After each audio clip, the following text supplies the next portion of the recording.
The encounter. The wind howled through the city streets, a cold, biting force that seemed to cut straight to the bone. It was the kind of cold that left you feeling hollow inside, as though the chill itself had crept into your soul. Mark pulled his collar higher, his hands buried deep in his pockets as he quickened his pace. The city felt like it was closing in on him, the concrete walls rising high around him, trapping him in a maze of lifeless, gray buildings. It was as though everything, the buildings, the streets, the people, had become a part of the same endless loop. Day after day, Mark followed the same route, passed the same faces, sat at the same desk in his sterile office. The routine was predictable, comforting in its dullness. The city was like a machine, churning out the same humdrum existence, a place where nothing ever changed. And Mark was a cog in that machine, moving through it without ever truly engaging with it. His life had become a sequence of events that no longer had any meaning. He spent his days in the office, his evenings alone in his apartment, where the silence echoed off the walls like a constant reminder of his solitude. The apartment was spacious, almost too much so, for one person. He had never really decorated it, choosing instead to let it remain empty, an echo of the person he had become. There was no warmth, no sense of belonging, just a hollow space where he existed but didn't live.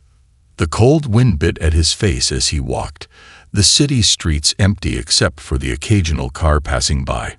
Mark's footsteps were the only sound in the quiet night, a rhythmic tapping that seemed to amplify the silence around him. It was a Tuesday evening, and like every other evening, he was heading home from work. He didn't think much of it. Just another day, just another night. As he approached the intersection near his building, something caught his eye. At first, he thought it was just a pile of discarded clothing, blown along by the wind. But then he saw it move. Mark stopped in his tracks, his breath fogging the air as he stared down the sidewalk. It was a person, curled up on the cold pavement in the shadow of a building. Mark's initial instinct was to walk on, to keep his head down and avoid getting involved. After all, the city was full of people like this. People who had fallen through the cracks, people who were invisible to the world. But there was something about this person that stopped him in his tracks. She was young, no older than 16 or 17, and her clothes were tattered, barely enough to keep the cold at bay. She was huddled in on herself, her body trembling from the chill, her face obscured by the hood of her jacket. For a moment, Mark just stared at her, unsure of what to do. He had seen homeless people before, but this was different. Something about her vulnerability, the fragility of her figure, made him pause. Mark's heart clenched with a feeling he didn't recognize. Pity? Guilt? Compassion? He wasn't sure. It wasn't like him to feel this way. He had been taught to keep his distance from people who were different, to avoid getting tangled up in the mess of other people's lives. His parents had always emphasized caution, distrust of the unknown, and Mark had absorbed those lessons deeply. He was a product of a strict upbringing, one that had taught him to view the world through a lens of black and white, right and wrong, safe and dangerous. There was no room for shades of gray, no room for uncertainty. But now, standing here, looking at this girl, her face pale from hunger and exhaustion, he felt the sharp sting of something that was not part of his carefully cultivated worldview. "Hey," Mark called out softly, his voice tentative. He hadn't planned to speak, but the words escaped him before he could stop them. The girl didn't respond immediately. She remained hunched over, her body shaking from the cold. Mark took a few steps closer, the sound of his boots crunching against the snow the only noise in the otherwise silent street. His heart thudded in his chest as he approached her, not sure what to expect. She hadn't moved, hadn't acknowledged his presence at all. He felt a strange pull inside, something he hadn't felt in years, a need to do something, to help. He stopped just a few feet away from her, watching her closely. She was small, almost frail-looking, with long dark hair that had been matted down by dirt and grime. Her face was pale, hollowed out by exhaustion and hunger. Mark didn't know why he felt so compelled to speak, but he did. "Are you okay?" he asked gently. The girl's head lifted slowly, her eyes locking with his. There was a hollow emptiness in her gaze, a quiet despair that made Mark's chest tighten. Her eyes were the eyes of someone who had been through things no one should ever have to endure. She didn't speak, didn't even acknowledge his question. Instead, she just stared at him, her eyes glassy and unfocused. For a long moment, neither of them moved. Mark stood there, unsure of what to do next. He had never been the type to offer help to strangers, never been the type to engage with people who were different. His life had always been neat, compartmentalized, and safe. But there was something about this girl, about her silent desperation, that pulled at something inside him. "Do you need help?" he asked again, more forcefully this time. But the girl didn't respond. She just blinked, her eyes flickering between him and the empty street, as if unsure of whether she could trust him. Mark hesitated, torn between the urge to leave and the sudden need to do something, anything, to help her. He wasn't sure why, but he didn't want to leave her here on the street, alone in the freezing cold. The city could be a cruel place for someone like her, someone who had no one to turn to, no one to care for her. He reached into his jacket pocket and pulled out a crumpled $50 bill. He'd seen people give money before, a quick and easy solution, but that didn't feel right. Not for this girl. He glanced down at her again, noticing how her thin arms hugged her body, how she shivered even in the brief moments when the wind died down. He was already halfway out of his own routine, halfway off the path he'd so carefully carved for himself. Something inside him cracked. He couldn't just walk away. "I have a place nearby," he said, his voice tentative, unsure. "I can give you something to eat, maybe some shelter for the night, if you want." The girl looked up at him, her eyes still wary, but something flickered in them, hope, or perhaps just the barest trace of relief. She nodded slowly, barely more than a movement of her head. She didn't speak, but her body seemed to relax slightly, as if the idea of food and warmth was a lifeline she hadn't dared to hope for. Mark extended a hand to her, and after a brief hesitation, she took it. Her grip was weak, but there was a kind of quiet desperation in it that made his chest tighten even more. He helped her to her feet, noting how she staggered slightly, her legs unsteady from lack of food and rest. She looked fragile, like she might crumble under the weight of the world if it were placed on her shoulders. They walked together, Mark guiding her down the street to his apartment. The weight of the situation hung heavy in the air between them. He didn't know what had brought her to this point, but he was about to find out. When they reached his apartment, Mark hesitated before opening the door. He wasn't sure what he was doing. He wasn't sure if he was making a mistake or doing the right thing. But in that moment, he didn't care. He couldn't just leave her out there in the cold. He had to do something. The door creaked open, and Mark led her inside. The warmth of the apartment hit them both like a rush of air, and for a moment, the girl paused, as if overwhelmed by the sudden shift from the freezing streets to the warmth inside. Mark gestured to the couch, but the girl didn't move right away. She looked around, her eyes scanning the sparse room. The apartment wasn't much, just a small living room, a kitchen, and a bedroom, all bathed in the dim glow of the overhead lights. It was a place that had never truly felt like home to Mark. But for the girl, it was a refuge from the streets, a temporary escape from the harshness of the world. "You can sit," Mark said, his voice uncertain. "I'll get you something to eat." The girl nodded but didn't say anything. As Mark turned to leave the room, he glanced back at her. She had pulled her hood down, revealing a face that was so young, yet so burdened. There was something haunting about the way she held herself, a vulnerability that seemed too vast for her fragile frame. Mark's heart ached for her, but there was also something unsettling about the situation, something that didn't sit right. The revelation. The girl sat in silence on the couch, her thin form almost swallowed by the cushions. Her eyes darted around the room, scanning the modest surroundings with a kind of cautious curiosity. But she didn't speak. Mark had gone to the kitchen to prepare something for her, but his mind wasn't fully on the task. The rattling of the pots and pans, the soft hiss of the stove, felt distant, like background noise to the storm of thoughts swirling inside his head. What had led this girl to the streets? What had forced her to this place of desperation? Mark had always been taught to mind his own business, to keep his distance from the pain of others. But now, in the quiet warmth of his apartment, the questions kept gnawing at him. She seemed so small, so fragile. Yet there was something in the way she carried herself, a quiet defiance, a determination to survive, no matter the cost.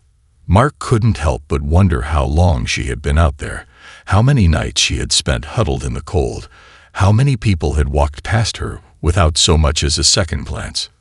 Mark snapped back to reality as the sound of a plate clinking against the counter broke through his thoughts.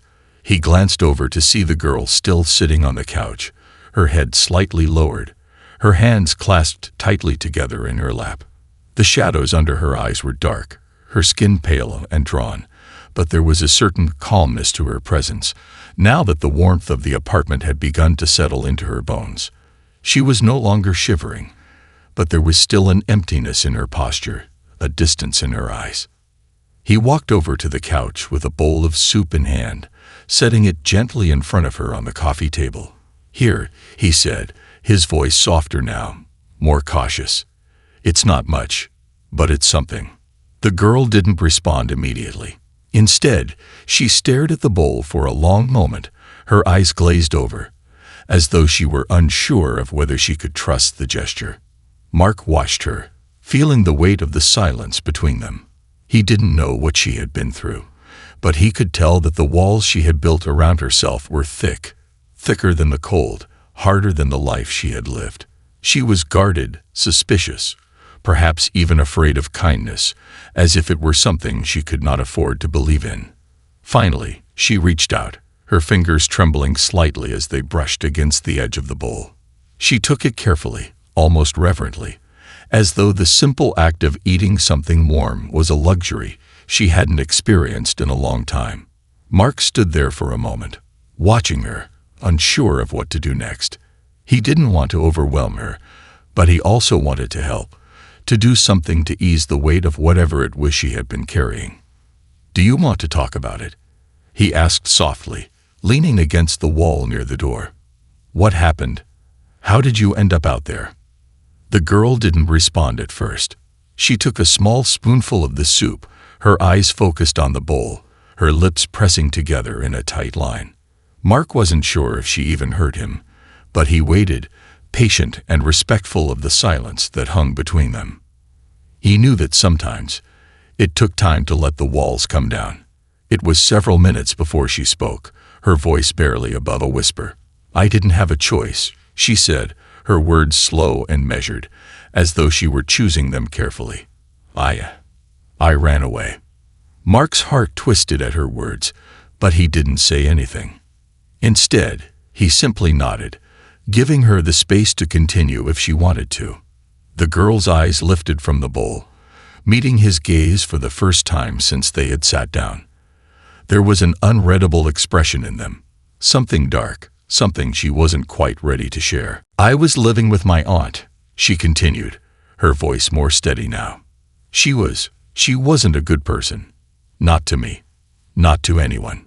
She paused, her eyes dropping back to the bowl, as if the memory was too painful to face head-on.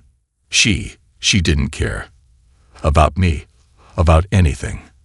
I wasn't really a person to her. Just something she had to take care of because she had to. And then, she trailed off, biting her lip. She got angry. About nothing. About everything. Mark felt a tightening in his chest, a dull ache forming in the pit of his stomach. He had heard stories like this before, stories of neglect, abuse, of children caught in the crossfire of people who should have been their protectors, but instead tore them down. He had heard it all from the safety of his quiet life, but hearing it from her, hearing the raw emotion in her voice, made it real, too real. "What happened?" Mark asked, his voice barely above a whisper. The girl looked up again, her face hardening as she relived the moment in her mind. "One day, she She came home drunk. And she hit me. Not the first time. It never was. But that time, it was different. She didn't stop. I couldn't breathe. It was like I couldn't escape, no matter where I went. Her voice cracked, a shudder passing through her as she spoke the words. I don't remember how I got out of there. I just remember running until I couldn't run anymore. And then, I ended up on the streets. Mark swallowed hard, his throat tight, as he tried to process what she was telling him.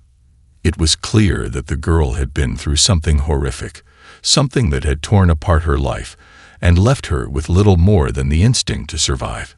He didn't know what to say to make it better. How could you make something like that better? All he could do was listen. "I'm sorry," Mark said, his voice heavy with emotion. "I can't imagine what you've been through." The girl shook her head, a small bitter smile curling at the corners of her lips. "You don't need to be sorry. You didn't do anything. It's not your fault." Mark wanted to say more, to offer her some kind of comfort, but the words seemed inadequate. He was used to solving problems, to fixing things, but this wasn't something that could be fixed with a few kind words or a warm meal. This was a scar that ran deep, a wound that had festered for years. The girl took another spoonful of soup, her hand steady now, though her eyes remained distant, lost in a place that Mark couldn't reach. He could see that she was still processing, still figuring out how to navigate the world after everything she had been through. "I don't know where to go," she said, her voice small, almost fragile. "I don't have anyone left." Mark felt the weight of her words settle over him like a heavy blanket. It wasn't just about the cold or the hunger anymore. It was about the overwhelming sense of loss that this girl carried with her, the feeling of being untethered, unmoored in a world that had cast her aside. "I'm here," Mark said, before he could stop himself. "You're not alone. You don't have to be alone." The girl's gaze flickered to him again, her eyes searching his face as if trying to determine if he was sincere, if his words meant anything at all. For a moment, the silence hung between them like a fragile thread, and Mark could almost feel the weight of her doubts, her disbelief. "I'm not going to hurt you," he said quietly, his voice steady. "I'm just trying to help. I know it's not much, but if you need a place to stay for a while, you can stay here." The girl didn't respond right away. She just stared at him, her expression unreadable. Mark couldn't tell what she was thinking, but for the first time since she had walked into his life, he felt like he was truly seeing her, not just as a lost girl on the streets, but as a person, a human being who had been through far more than anyone should ever have to endure. Finally, after what felt like an eternity, she nodded, slowly, tentatively, as if still unsure whether she could trust the kindness that had been offered to her. "Okay," she said, her voice soft, almost as if saying it out loud might shatter something fragile inside her. "Okay." And in that moment, Mark realized that he wasn't just offering her a roof over her head. He was offering her something far more precious, a chance to heal, to begin again. But little did he know, the girl's past wasn't finished with her yet, and neither was the dark secret that lay hidden beneath the tattoo on her arm. The tattoo. The girl, whose name Mark had learned was Lily, sat at the kitchen table, absently stirring her soup as Mark busied himself with washing the dishes.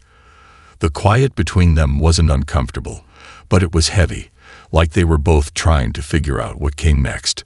For Mark, the urge to help, to fix things, still lingered, but he knew better than to rush her. After all, she had only just found refuge in this strange, unfamiliar place. Trust wasn't something you could ask for, it had to be earned. And Mark understood that. He glanced over at her occasionally as she sat there, her head lowered, her eyes still hollow, like she was carrying some invisible weight that she couldn't put down. The soft clinking of the dishes was the only sound that filled the room, and even that felt too loud at times. Mark wanted to ask more questions, to learn about the girl who had shown up on his doorstep, what she liked, what she wanted, what her life had been like before it had fallen apart. But something about the way she carried herself made him hesitant, She wasn't ready to share those details, and Mark didn't want to push her too soon. Then, as Mark was drying his hands, his gaze flickered to Lily's arm. She had rolled up the sleeves of her worn jacket earlier when she sat at the table, and the tattoo on her right forearm had caught his eye. It was just a glimpse at first, a dark inked symbol beneath the frayed cuff of her sleeve, but when he saw it clearly, his stomach dropped. He had seen that tattoo before. He couldn't quite place it at first, but there was something unmistakable about it. Lily had caught him staring, and for the first time, Mark saw her reaction. Her posture stiffened, her eyes narrowing just slightly, as if she were bracing herself for something. Something he couldn't quite understand. A subtle shift in the air between them, like a current had stirred. "What's that?" Mark asked before he could stop himself, his voice unintentionally sharp. He regretted it immediately. The last thing he wanted to do was make her feel exposed, to force her into a conversation she wasn't ready for. But the tattoo seemed to draw him in, like some magnetic pull he couldn't ignore. Lily's hand instinctively moved to cover the tattoo, the gesture quick and defensive. She shifted in her seat, avoiding Mark's gaze. "It's nothing," she muttered, her voice a little too quick, too dismissive. But Mark could see it in her eyes, the flicker of fear, the slight tremor in her hand. It wasn't nothing. He could feel the weight of it, the way it hovered between them. Mark took a slow breath and tried to keep his tone casual, to not let his curiosity tip into something more intrusive. He knew he had to tread carefully here. "I didn't mean to pry. I just—" He hesitated, looking at her with a gentle expression. "It looks familiar, that's all." Lily's eyes flickered to his briefly before she looked away again, her lips pressed tightly together. The silence stretched out, long and thick, before she finally spoke. "It's a symbol," she said quietly, still not meeting his eyes. "A brand. From a place I don't want to talk about." Mark's heart skipped a beat. A brand. The word sent a shiver down his spine. He had heard about people who were forced into situations where they were marked, physically and emotionally. But the thought that someone had done this to her, taken away her humanity, and reduced her to a symbol, made his stomach twist in disgust. "I'm sorry," Mark said softly, his voice almost a whisper now. "You don't have to explain." Lily didn't respond, but Mark could see that the walls around her were closing in again, her body language growing more closed off by the second. Her eyes were fixed on the table now, her fingers tracing the edge of the soup bowl, like she was trying to anchor herself in the moment. Mark couldn't help but feel helpless in the face of her trauma. He wanted to take it away, to erase the pain, but there was nothing he could do. All he could do was give her a place to rest, a place to begin again. But as long as that tattoo remained, as long as the past was tattooed onto her skin, she wouldn't ever truly be free. His own emotions swirled in a chaotic mix of anger, sorrow, and the ever-present need to protect her from whatever dark past she had escaped.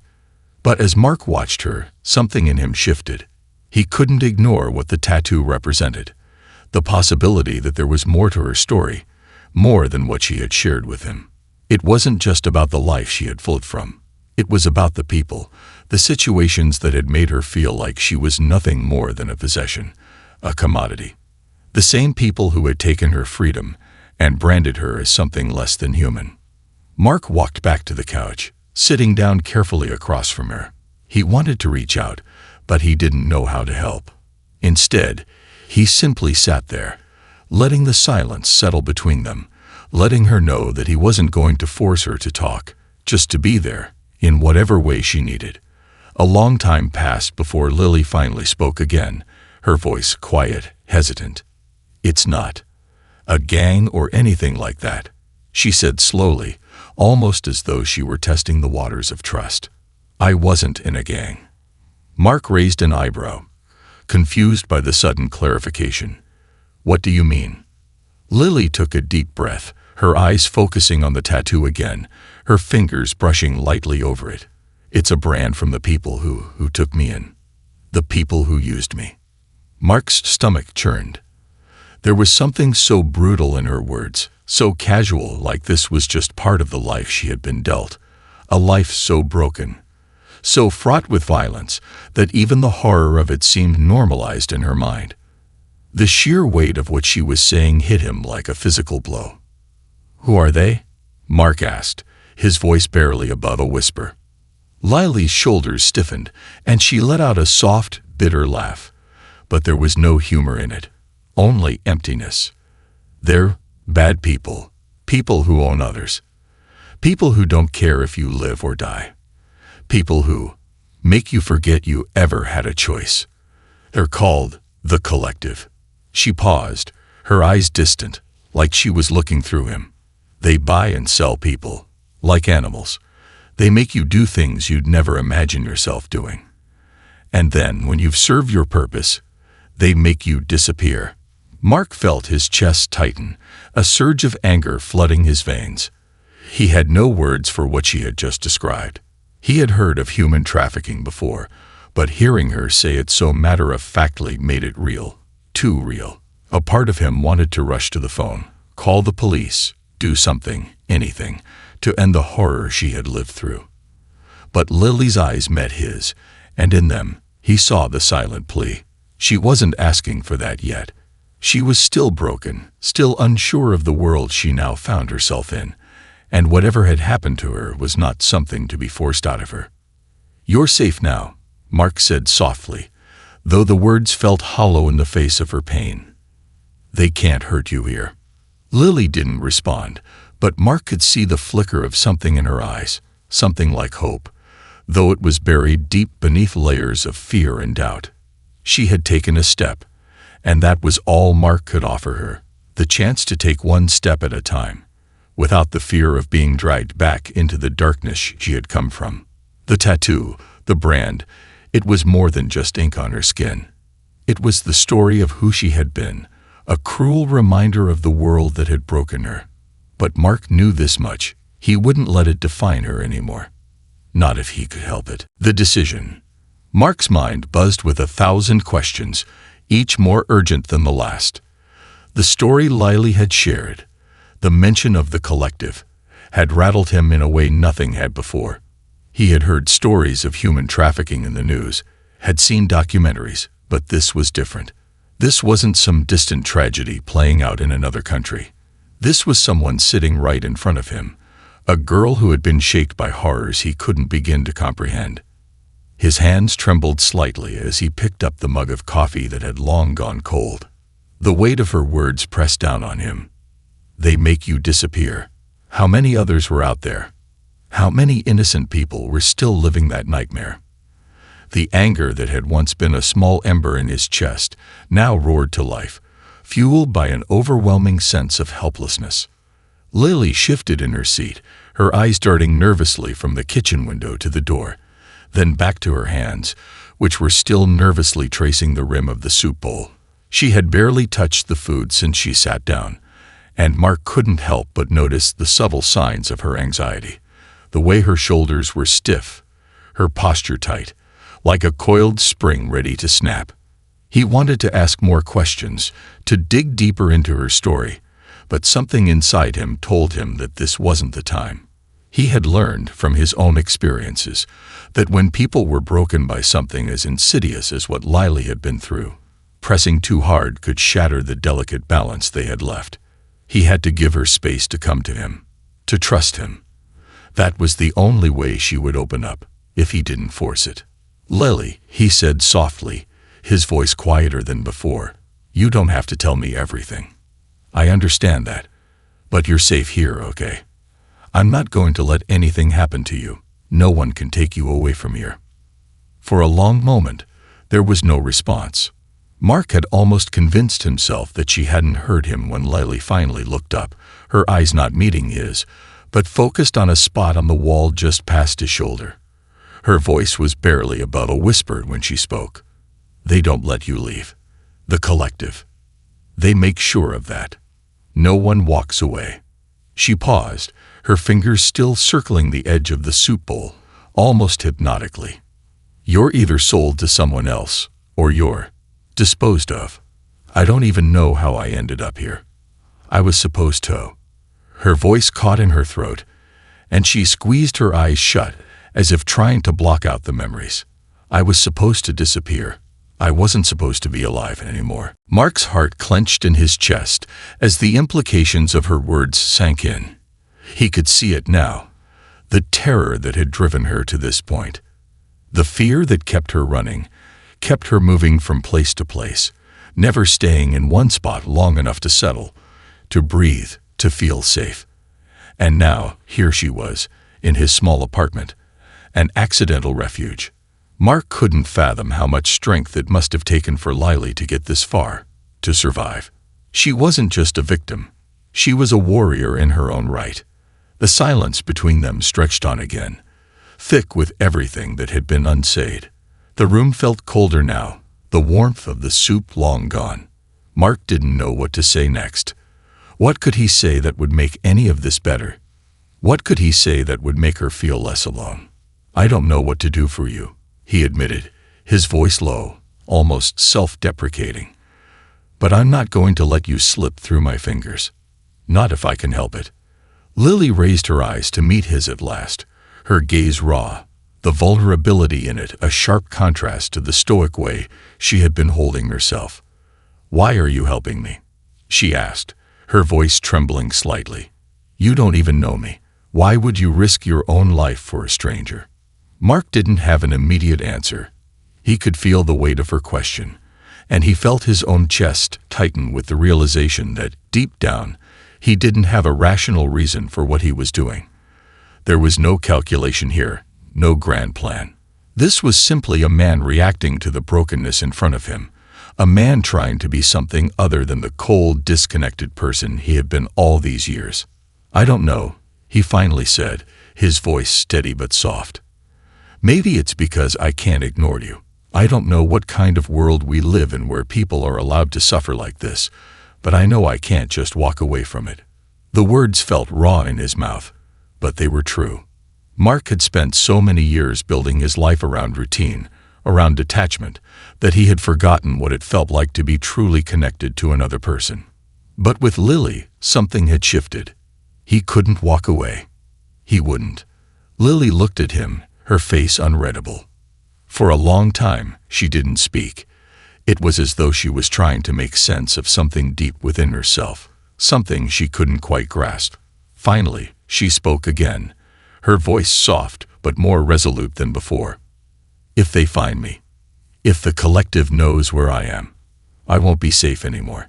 You won't be safe. She looked down at her hands, her expression faltering for a moment. I didn't ask for this. I didn't ask for any of this. Mark felt a chill spread through him at the mention of the collective, but he refused to let it control him. The fear in Lily's voice was real, but Mark refused to let that fear dictate his actions. He had made a decision the moment he opened the door to her. He would protect her, no matter the cost. I don't care about that, Mark said firmly, his eyes locked onto hers. You're not going back. Not to them. And I'll make sure of it.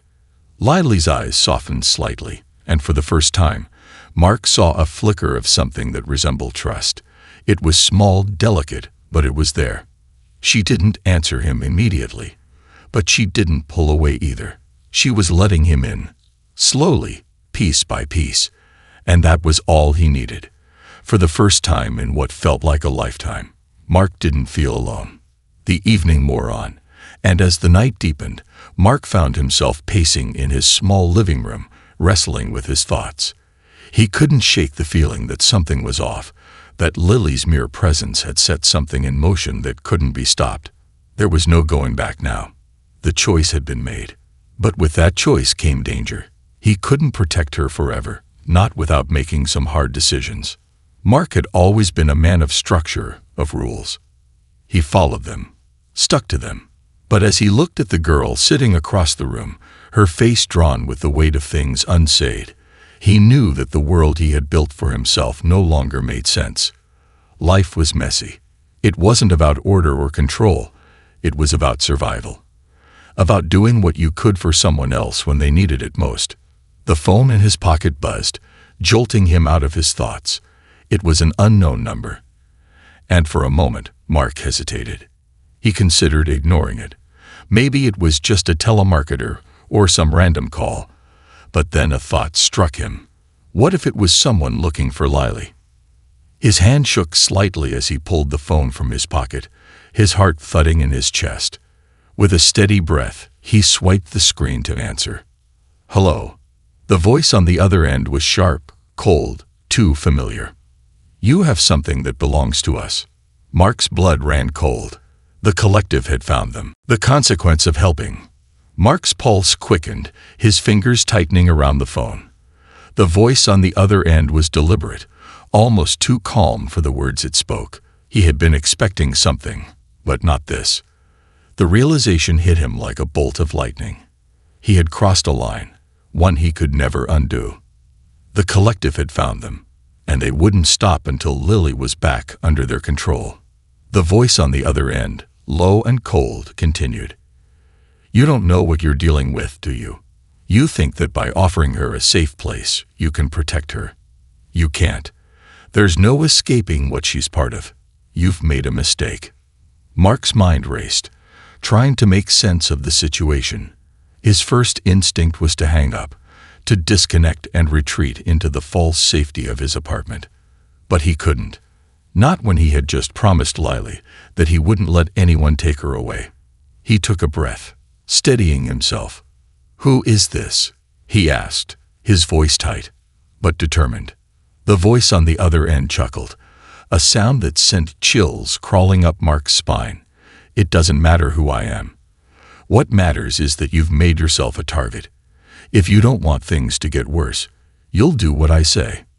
Mark felt the weight of the words settling over him like a dark cloud, suffocating the air around him.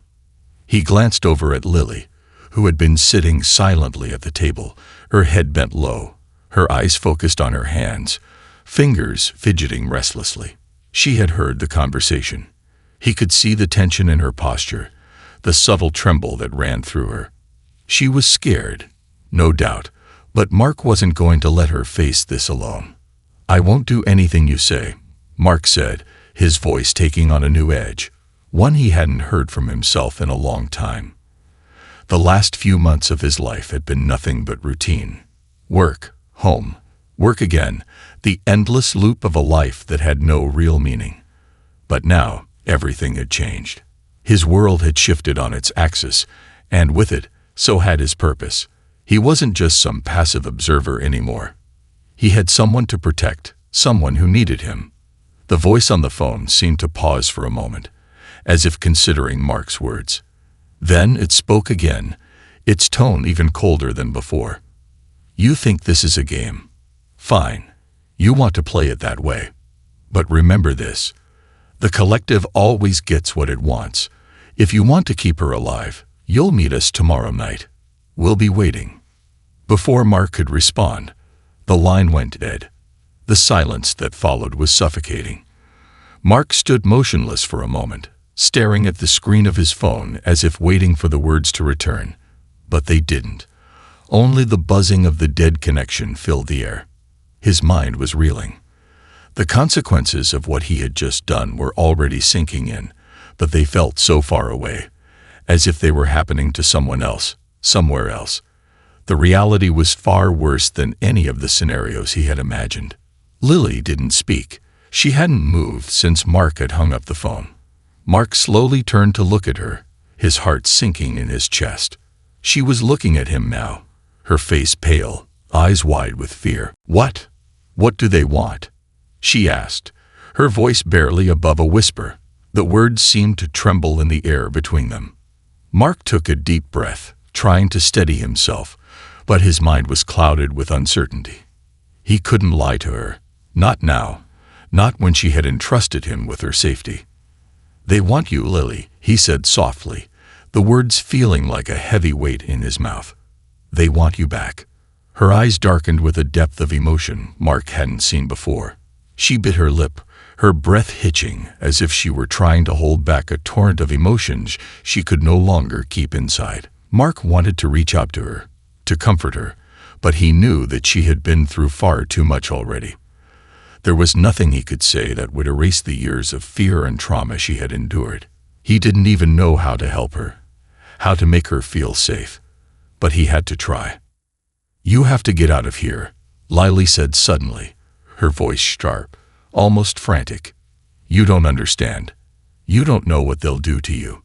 They'll—" "No," Mark interrupted firmly, taking a step toward her. "You're not going anywhere. I won't let them take you." His voice was unwavering, filled with a resolve he hadn't known he was capable of. He wouldn't run. He wouldn't back down. But Lily stood up abruptly, the chair scraping against the floor as she moved away from the table.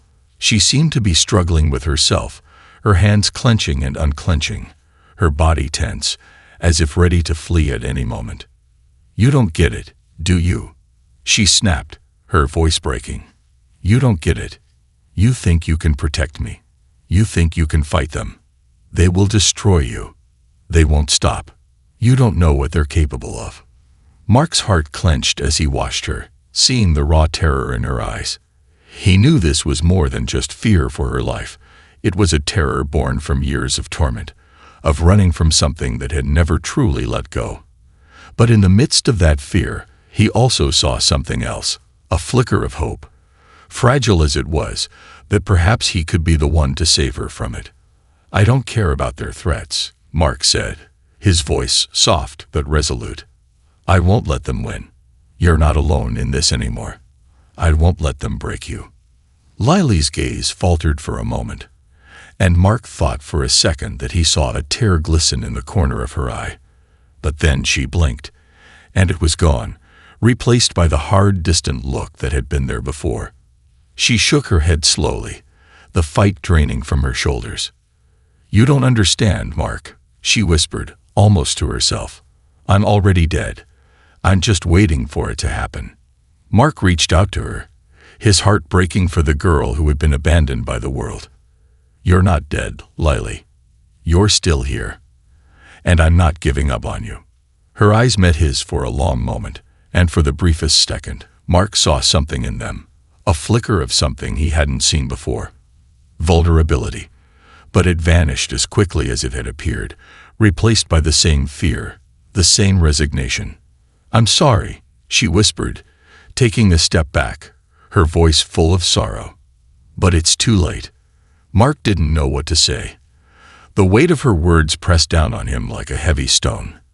How could he convince her to stay?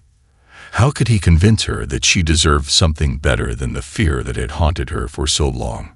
She had spent too long running, too long fighting just to survive.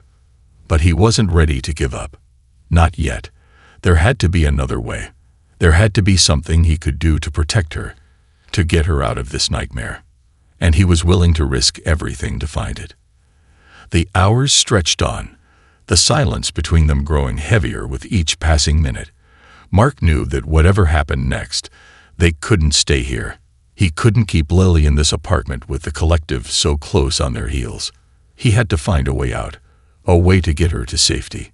He reached for his phone again, his fingers cold against the glass. The number from earlier. He needed to call them back. Maybe he could make a deal. Maybe there was a way to buy some time. But before he could make the call, the doorbell rang.